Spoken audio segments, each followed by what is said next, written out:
Hello दोस्तों, आप सभी का स्वागत है हमारे YouTube चैनल एक कहानी पर। आज हम आपके लिए लेकर आए हैं एक नई कहानी। पर उससे पहले दोस्तों प्लीज़ हमारे चैनल को सब्सक्राइब कीजिए। होटल में शहनाई की गूंज थी। सीमा जी के दोनों बेटों का आज रिसेप्शन था। मेहमानों का आना जाना लगा हुआ था। पड़ोसन, दोस्त, रिश्तेदार नई बहुओं की मुंह दिखाई का इंतज़ार कर रहे थे। इतने में सीमा जी अपने दोनों बेटों और दोनों बहुओं के साथ हॉल में पधारी। सचमुच दोनों जोड़ियां बहुत ही सुंदर थी। सीमा जी ने अपने दोनों बेटों की शादी एक साथ की थी। समर और समीर दोनों सगे भाई, वही नित्या और नियति दोनों चचेरी बहनें। लोगों ने उनकी जोड़ी की खूब तारीफ की और मुंह दिखाई में काफ़ी सारे उपहार भी दिए। सीमा जी बहुत खुश थी। उसी समय उनकी बड़ी बहन ने उन्हें अपने पास बुलाया। आज तो बहुत खुश लग रही हो तुम। क्यों ना हो दीदी, आज मेरे दोनों बेटों की शादी का रिसेप्शन हो रहा है, खुशी की तो बात है। हाँ, लेकिन एक साथ दो दो बहुएं मैनेज कर लोगी? बड़ी बहन ने सवालिया निगाह से सीमा जी से पूछा। क्यों, क्या हुआ दीदी? बहुएं तो आनी ही थी ना, आखिर उनका अपना घर है, मैं क्या मैनेज करूँगी? हाँ, लेकिन दोनों एक ही घर की बेटियां हैं, कहीं ऐसा ना हो कि तेरा पत्ता साफ हो जाए। शुरू से ही मुट्ठी में रखना। तेरे तो पति भी नहीं है, जो है वो दोनों बेटे हैं। एक समझदार सास वही होती है जो अपनी बहुओं से काम निकाल सके। नहीं नहीं, ऐसा कुछ नहीं है दीदी। मेरे दोनों बेटे मुझसे बहुत प्यार करते हैं, ऐसा कभी कुछ नहीं होगा। सीमा जी ने कह तो दिया, पर बात दिल पर लग चुकी थी।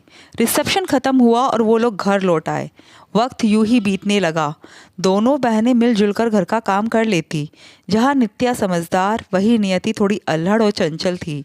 नियति नित्या से छोटी थी, इसलिए थोड़ा तुनक मिजाज भी थी, पर नित्या अपने हिसाब से हर बात संभाल लेती थी। पहले जहाँ समर और समीर घर आते ही माँ के पास बैठते और उन्हीं से चाय नाश्ते की फरमाइश करते, वही अब आते ही सबसे पहले नित्या या नियति का नाम लेते। हालांकि दोनों भाई अब माँ को परेशान नहीं करना चाहते थे, इसलिए माँ से फरमाइश नहीं करते, पर माँ को तो यही लगता कि दोनों बहनों ने उन्हें अपने चंगुल में फंसा लिया है। अब तो सीमा जी को भी लगने लगा था कि कहीं सचमुच में ही दोनों बहनें मिलकर उन्हें घर से ना निकाल दे। अगर ऐसा हो गया तो वो क्या करेगी? उनका तो इस दुनिया में बेटों के अलावा कोई है ही नहीं।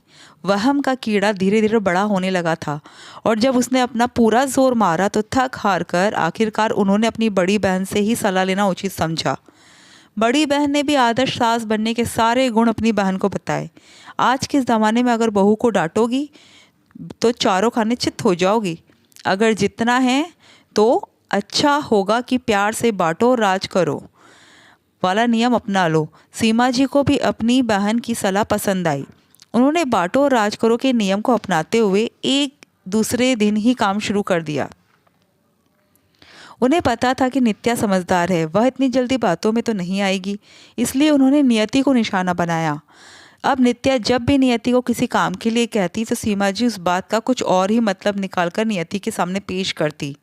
सुबह किचन में नित्या ने नियति से कहा कि तुम सब्जी साफ करो, तब तक मैं ऊपर कपड़े डालकर आती हूँ, फिर आकर मैं भाजी बना दूंगी। नित्या के जाते ही सीमा जी ने नियति से कहा, देखा तुमने, उसे बिल्कुल भरोसा नहीं है कि तुम ढंग की भाजी बना सकती हो, इसलिए तो कहकर गई है कि मैं आकर बना दूंगी। जब नित्या नीचे आई तो देखा नियति भाजी बना रही थी। अरे, मैं 2-3 काम और फ्री करने लग गई थी, लेकिन तुमने भाजी तैयार भी कर ली। मुझे भी आता है भाजी बनाना। नियति का जवाब सुनकर नित्या चुप हो गई, पर सीमा जी बहुत खुश हुई नियति की तुनक मिजाजी सुनकर। एक दिन सभी ने मूवी जाने का प्लान बनाया, पर सीमा जी ने सिर दर्द का बहाना कर घर पर रुकने के लिए कहा तो समर ने कहा, समीर और नियति तुम लोग घूम आओ, हम फिर किसी दिन चले जाएंगे और एंजॉय करना, घर हम संभाल लेंगे। बात बहुत नॉर्मल सी थी, पर सीमा जी ने इसे भी हथियार के रूप में इस्तेमाल किया। नियति को अपने कमरे में बुलाकर कहा, देख लिया तुमने, किसी को भी भरोसा नहीं है कि तुम घर की जिम्मेदारी उठा सकती हो, इसलिए तुम्हें ही भेजा जा रहा है। नियति ने बाहर आते ही जाने से मना कर दिया। जब नित्या ने पूछा तो नियति उस पर ही बिगड़ने लगी। सब जानती हूँ मैं, तुम मेरा घर बसने नहीं दोगी, अपने आप को जिम्मेदार बहू और मुझे लापरवाह बहू साबित करने में लगी हुई हो। नियति, ये तुम क्या कह रही हो? भला मैं ऐसा क्यों करूँगी? क्योंकि आपसे मेरी खुशियाँ देखी नहीं जाती। खुद को आदर्श बहू साबित करना चाहती हो और सबके सामने साबित करना चाहती हो कि मुझे कुछ भी नहीं आता, मैं कुछ नहीं कर सकती। तुम मेरी बहन हो, मैं तुम्हारा बुरा क्यों चाहूँगी? बहन हो पर सगी नहीं, चचेरी। नियति अपनी बात वही रोक कर अपने कमरे में चली गई। नित्या आंखों में आंसू लिए बैठ गई। उसे यकीन ही नहीं हो रहा था कि जो बहन उसके बगैर रह भी नहीं सकती थी, आज वह इतनी बड़ी बात कह गई। समर ने उनकी बातें सुन ली थी, पर दोनों बहनों के बीच में बोलना उसने उचित नहीं समझा। माँ को दवा देने कमरे में गया तो सीमा जी और उनकी बड़ी बहन के बीच हो रही बातें सुनकर उसका सिर चकरा गया। दीदी, आपने जैसा जैसा कहा था मैंने वैसा ही किया। अब देखती हूँ दोनों बहुएं कैसे मिलकर रहती है और मेरा पत्ता साफ करती है। मेरे बेटों पर सिर्फ मेरा हक है। मजाल है कोई उन्हें मुझसे दूर कर दे। इसके आगे उसे सुनते ही नहीं बना। बिना दवाई दिए समर अपने कमरे में आ गया। वक्त यूं ही बीत रहा था। कुछ दिनों बाद शाम को जब समर घर आया तो उसके हाथ में कुछ पेपर्स थे, जिन्हें देखकर सीमा जी ने पूछा, यह क्या चीज़ के पेपर है? माँ, सर काफ़ी दिन से कह रहे थे, इसलिए मैंने अपना ट्रांसफ़र करवा लिया है। जल्दी ही मैं और नित्या मुंबई शिफ्ट हो रहे हैं। लेकिन समर बात पूरी सुने बगैर ही कमरे में चला गया। थोड़ी देर बाद सीमा जी ने समर को अपने कमरे में बुलाया और पूछा, तुम्हारे सर तो काफ़ी दिन से कह रहे थे, तब तो तुम टाल रहे थे। तुम्हें घर से दूर रहना मंजूर नहीं था, फिर अचानक से क्यों? क्योंकि यह घर घर नहीं, हार जीत का मैदान बन चुका है और मैं नहीं चाहता कि कम से कम जो सम्मान अभी तक बचा हुआ है वो भी टूट जाए। समर, तो कहना क्या चाहता है? आप अच्छी तरह से समझ रही हो माँ। अभी तक तो नित्या और यति में ही झगड़े हो रहे हैं।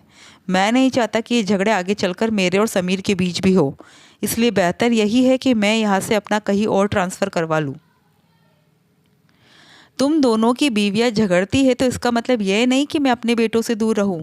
देखा, आते ही रंग दिखा दिया ना उन लोगों ने। शर्म आनी चाहिए माँ।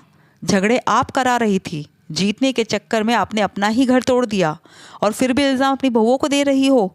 मैंने आपकी और मौसी जी की सारी बातें सुन ली थी। शुक्र मनाओ कि मैंने अभी तक समीर से कुछ नहीं कहा, इसलिए कम से कम एक बेटा तो पास रहेगा। इसलिए अभी भी वक्त है माँ। भले ही मैं आपसे दूर रहूं, पर अपनी इज्जत बनाए रखिए।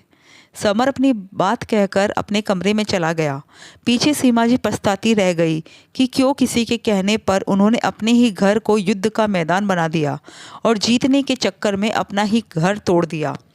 दोस्तों, आपको कहानी कैसी लगी? प्लीज़ कमेंट करके ज़रूर बताइएगा।